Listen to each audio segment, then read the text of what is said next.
This is getting ridiculous. This man cannot be stopped. Sure, he might not be necessarily the fastest. Sure, not every game is going to be a total showcase of offensive success. Sure, he has some moments where maybe you can say he needs to dig in a little bit deeper, but come on, the guy hasn't played hockey in a year pretty much before suiting up in this regular season stint with Montreal. But my goodness, ladies and gentlemen, Patrik Laine cannot be stopped. And I think at this point, it's becoming a lot more of a Christmas miracle when you acknowledge the entire process in which Laine was acquired by Montreal and what we're looking at today. You know, I was kind of, maybe like not entirely, but a small part of me was saying there was skepticism here. Because for me personally, y'all know that I've been very deep into fantasy hockey and I've been complaining and raving about players on my team all season long. Big shout out to Jeremy Swayman for being one of the worst goalies in the league this year. But in my 8 teams that I have control of, 8 different leagues, Patrik Laine is an available free agent in 7 of them?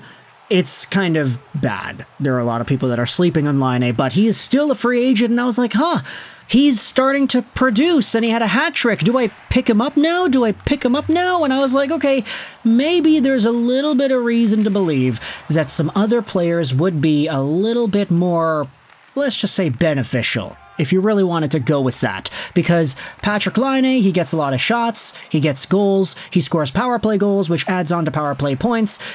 But other than that, you can debate that other players will provide more value in terms of shot blocks and maybe more points and some assists here and there while also producing power play points. So I was like, okay, maybe it's not time to get Patty Laine yet. But now, after his 7th goal of the season in what is only his 8th game of the year, Patrik Laine is proving me wrong, and he is absolutely unstoppable. Now, I will say this, the Montreal Canadiens and the Red Wings game, I had it on in the background. I wasn't paying too much attention because I was doing other stuff and recording other videos, but just a few notes from this Habs and Wings game. Nice to see my guys getting out there on the score sheet. I love me some Tyler freaking Mott, baby. Nice to see that go in, and to see him get his 2nd of the year. Obviously, it's kind of weird for me to watch two of my favorite teams playing off against each other to varying levels of success. We saw some revival stories that were very necessary. Joe Veleno finally getting himself a goal, Patrick Kane putting things back up on there, and then Arber Xhekaj scored his 1st goal of the season, finally, right? Sammy Montembeault made a weird save where he kind of had to hug the crossbar and press his back up against there. Other than that, though, I just kind of watched this game passively while doing other things, so I can't really give any in-depth analysis. But what I can talk about is the fact that Patrik Laine scored yet another power play marker. This man is going to single-handedly fix the Montreal Canadiens power play if he has not already done so. He's just got to do the Ovi thing. Stand at the Ovi spot, wait for Caulfield, Suzuki, Hudson, whomever to pass the puck around on the right side, and then just throw it over to the left side where Laine is going to be there to hammer it in, and it goes in quite frequently. Sure, that shot is not going to go in every single time, but the fact that it has gone in so much this season, it's kind of a testament to not only just the pure raw talent that he has, the otherworldly talent that so few NHL players are capable of possessing, but just how special this is for Montreal. You think about the trade which sent him over to the Habs, everybody's talking about it in the replies, and you go over onto Twitter. Might I remind you, the Montreal Canadiens got paid to take on Patrik Laine and his contract. $8.7 million a year for a guy who is on pace for a 50-goal season with a quarter of the year missing. Patrik Laine was traded from Columbus to Montreal with a 2nd-round pick in exchange for Jordan Harris. Now, Jordan Harris, I get it, too many defensemen on the Habs. He wasn't going to be given a role. Nothing was ever going to be guaranteed with Harris and his role with Montreal. So that was an asset they could have afforded to lose anyway. And they got a 2nd-round pick and this dude in Laine. What the hell? He's already the best goal scorer on the team. He might have already been the best goal scorer on the team the moment he was acquired and before he even suited up in the regular season. Patrik Laine is doing everything we need Patrik Laine to do. And now thinking about his contract, he's signed on till the end of 25-26. Who cares if he's making $8.7 million next year? Who cares if he's making more than Caulfield and more than Slafkovsky and all that? If he ends up getting a 50-goal clip in just 3/4 of the season this year, it's going to be worth it. Next season, if he gets a 40, 45, 50, 55 goal season, it's going to be worth it. And the Montreal Canadiens fan base have embraced this guy so much. You see how big and loud the Bell Center gets whenever Laine scores a goal. I mean, today's game, it wasn't at the Bell Center. It was in Detroit. But still, Patrik Laine on that left faceoff circle, the one-timers, he can go short side, far side, 5-hole, up high. He can just do it all.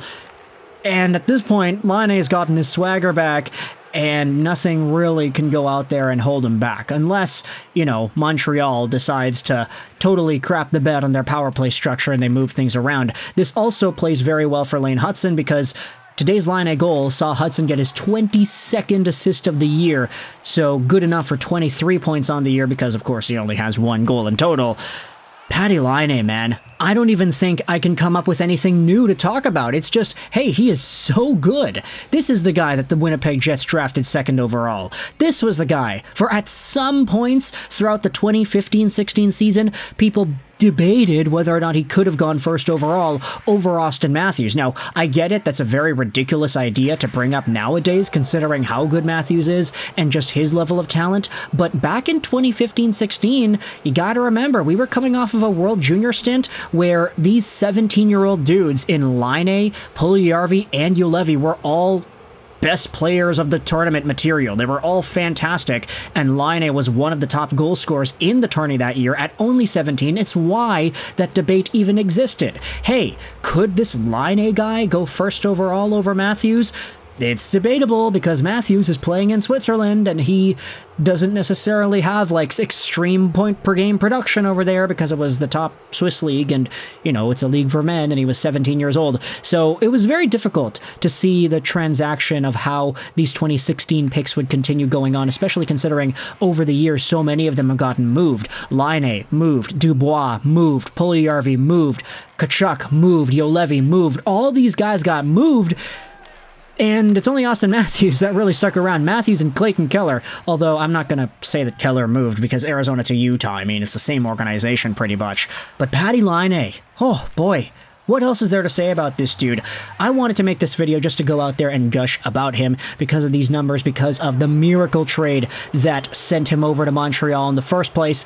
It's working out very well for the Montreal Canadiens. And no disrespect, of course, to the Blue Jackets. They've got their own thing going on. They have their own systems. But if Patty Laine was never going to work in CBJ, then I'm happy with him trying to revive his career and succeeding in reviving his career in 2024-2025 with the Montreal Canadiens. So thoughts in the comment section below. I hope you enjoyed this video. And bye.